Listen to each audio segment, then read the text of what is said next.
제가 다시 근대화를 생각한다 할 때 그때 아마 이강호 예, 의원님을 채용됐던 것 같은데요. 그때도 한번 여쭤보고 싶었는데 네, 근데 제가 알기로 이강호 의원님께서는 먼저 자 스탠스에 섰던 분으로 알고 네, 있습니다. 그런데 그 이유와 어떤 계기가 돼서 다시 우로 턴을 했는지 거기에 대해서 좀 궁금합니다. 예. 오늘 자아 고백의 시간. 뭐, 개인적인 그다지 이제 잘 안 하려고 하는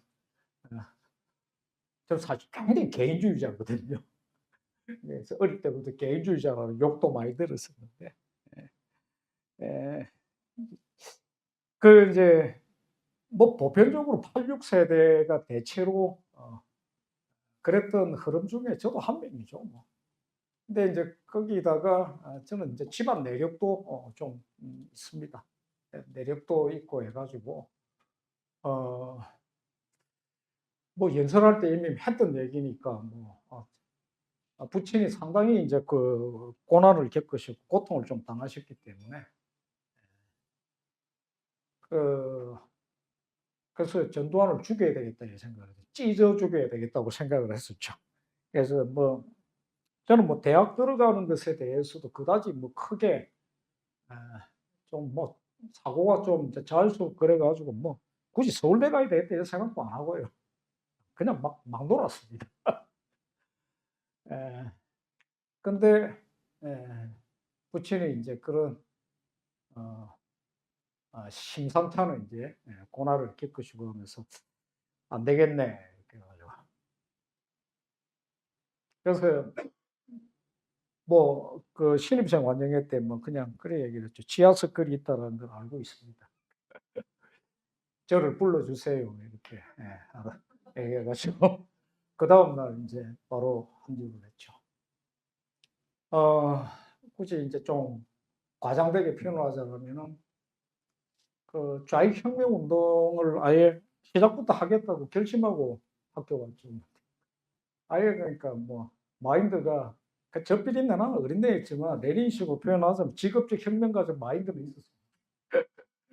이렇게 갔었고 그런데 이제 딱 하나 돌아선 것들 이제 내면과 외적 이게 두 가지를 같이 얘기할 수 있는데 하나는 그 뭐 소련 동부 이제 무너지고 이런 부분들은 있지 않습니까? 그런 부분들은 그 얘기를 하자면은 저는 뭐 주사파는 절대 아니고 처음 초지일관 그랬습니다. 근데 이론적인 측면에서 저는 계속 사회주의를 고수를 하면서 어떻게 이론적 학문적으로 정립을 안 해보려고 했었는데 안 되는구나 이렇게 결론을 했죠. 사회주의는 그냥 경제 일수가 없다라는 결론을 내렸어요. 작동이 안 된다. 예. 이것저것 떠나가지고 무슨 뭐 여러 가지 이제 윤리적 도덕적 시비를 떠나가지고 이 결정을 그렇게 결론을 내리게 됐고 또 한 가지는 북한 문제였습니다.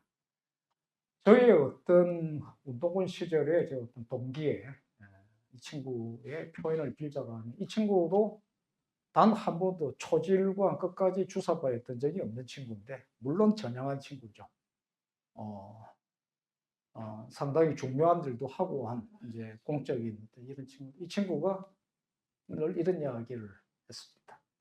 주사파가 아니었으면 전향도 안 했을 텐데 서로 그러면서 낄낄거리고 웃기도 했습니다. 비슷한 심정이었었는데 집안 내력도 있고 좀 그런 것도 있었지만 적어도 단 하나는 있었습니다. 북한을 인정하지는 않았습니다. 그는 집안의 이제 분위기도 그런 것도 있었고 저는 그러니까 일종의 보면은 현대 한국이었습니다. 그러니까 부산이 또 특히 그랬던 것 같아요. 도시화 수준이 다른 데보다 상대적으로 더 높았고 저는 현대 한국인이었던 것 같습니다. 그래서 이미 1학년 때부터 친북적인 논리하고 부딪혔어요. 제가 자발적으로 들어갔지만 바로 부딪혔습니다. 그 싸움이 계속 진행됐고 그 아주 복잡한 내막들이 있고 그래서 종북 주사파 문제. 종북 주사파는 김영환이가 강철 서신 들고 나오면서 처음으로 등장한 게 아닙니다. 운동권의 본류 자체가 친북입니다. 본주 물론 대중적이고 뭐 이런 측면에서 뭐 대중화돼가 있는 건 아니죠. 비유적으로 표현을 하자면은 74년도에 2차 인혁당 사건하고 민청학년 사건이 같이 일어났잖아요. 근데 민청학년 관련자들이 모두가 다 인혁당을 아는 게 아닙니다. 인혁당은 빨갱이 지하당이죠. 네, 그렇습니다. 민청학년 사건 관련자가 다 좌빨은 아니죠. 75년도 1월 달에 거기에 대해서 설명을 하는 연두기자회견을 박정희 대통령이 했습니다. 설명 다 했습니다. 이 사건, 민청학년 사건 관련자들 가운데는 반공주의자도 있다, 심지어. 그런데 이런 일이 벌어졌다. 안타까운 일인데, 그런데 공산주의자들이 나는 공산주의자요라고 간판 달아놓고 하느냐. 그렇습니다. 실제로 그 수법은 굉장히 오래되고 제가 누구보다 잘 알고 있는 거고, 저는 개인적으로 일종의 이제 유럽식, 그러니까 유럽 공산주의적 스타일, 유럽곰이라고 그러죠. 그 스타일, 이제 그런 걸 꿈꾸었습니다. 그래서 제가 이제 목표로 하고 겨냥을 했던 거는 좌익의, 저는 그때 이렇게 표현했습니다. 좌익의 시민권 획득이라고 표현했었는데, 그때 같이 일했던 선배분들도 다 알죠. 그렇게 해가지고 합법정당 만들고 뭐 이런 거 뭐. 근데 결국에 이게 이제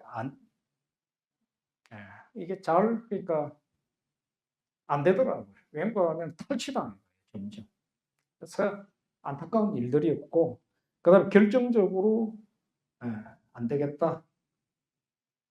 아예, 그러니까 제가 이제 점점점, 그러니까 유럽공적, 적어도 이제 강력한 이제 그런 스타일의 그걸 꿈꾸고 했었는데, 최종적으로는 아까 처음에 서두에 말씀드렸습니다만, 사회주의는, 그러니까 사회주의 공산주의라는 것은 경제로서, 작동 가능한 경제로서 성립이 될 수가 없다는 것을 알게 됐죠. 작동이 안 된다. 심플하게 정리하면 이렇습니다. 그러니까 경제라는 것은 필요는 니드, 필요는 다르게 표현하면 욕구요, 욕망 아닙니까? 그죠? 근데 그걸 부정하고 매도해버리는 발상을 가지면은 당장은 아니지만 점점 경제는 작동을 정지하게 되죠. 경제라는 게 봉사활동은 아니잖아요. 그죠? 봉사활동은 참 아름답고 좋은 겁니다. 그런 마음이 있어야 돼요. 근데 경제가 항구적으로 작동을 한다는 것은 좀 다른 문제입니다. 작동이 아니 시스템이 될 수가 없어요. 그래서 그걸 이제 깨닫고 나서 최종적으로 굳이 얘기하자면 제가 내린 결론은 유럽공도 틀렸고, 저는 개인적으로 사민주의자들은 체제를 붕괴시키려고 하진 않았잖아요. 그죠? 서구의 이제 자유민주 체제네. 그러니까 저는 이제 개인적으로는 사민주의에 대해서도 그들이 체제 파괴 세력은 아니지만 사민주의에 대해서도 저는 동의를 안 합니다. 그래서 저는 이제 그러니까 제가 보수주의자로 자처하고 그렇게 참 저는 개인적으로 그런 결론을 내리고 있었는데, 누군가가 저보고 어떤 입장이냐 그래서 참 곤혹스럽다 싶다가 저는 이런 건 보수인데 이렇게 얘기를 하는데 너무 반가워해서 저도 반가웠던 이렇게 여기 있습니다. 왠가 저는 이제 인정할 걸 인정하는 것과 그 다음에 지킬 걸 지켜나간다는 것들이 제일 중요하다고 생각을 결론을 내립니다. 그래서 저는 자유주의자들 소중하게 생각하고 자유주의를 중요하게 생각을 하고 계속 강조를 합니다. 자유의 가치 계속 반복해서 강조를 하잖아요. 근데 자유는 자유주의로 지키지 못합니다. 자유를 지키는 것은 제가 굳이 얘기를 합니다. 자유의 가치를 지키는 게 오늘날 보수의 임무다. 보수는 가디언이다. 문명의 가디언 수호자고 이렇다라고. 자유의 가치가 부분들은 굉장히 복합적이고 본질적이다. 이렇게 또 답을 길게 해버리는 이런 과정을 거쳐요. 그리고 그 뒤로도 머릿속이 재정돈이 되어 나가는 데는 시간이 많이 걸렸습니다. 그러니까 언어가 바뀌지를 않으니까 머릿속을 지배하고 있는 개념들 논리 구조가 그 습관성이라는 게 마치 그러니까 네이티브 랭귀지처럼 붙어가 있는데 지금은 이제 그 글을 이제 쓰면은 쓸 때 뭐 보신 분들도 느끼고 하겠지만 좌익의 상투적인 개념과 논리 구조가 없어요. 그 심지어 저는 이제 에이 하는 이런 생각이 들면 세월이라는 단어도 잘 안 쓰거든요. 아마 거의 없을 겁니다. 에이 뭐 그렇습니다.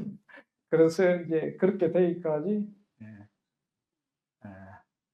생각이 이제 나는 더 이상 좌익은 아니구나라고 한 뒤로부터도 15년 정도 걸렸던 것 같습니다. 그럴 수밖에 없어요. 예.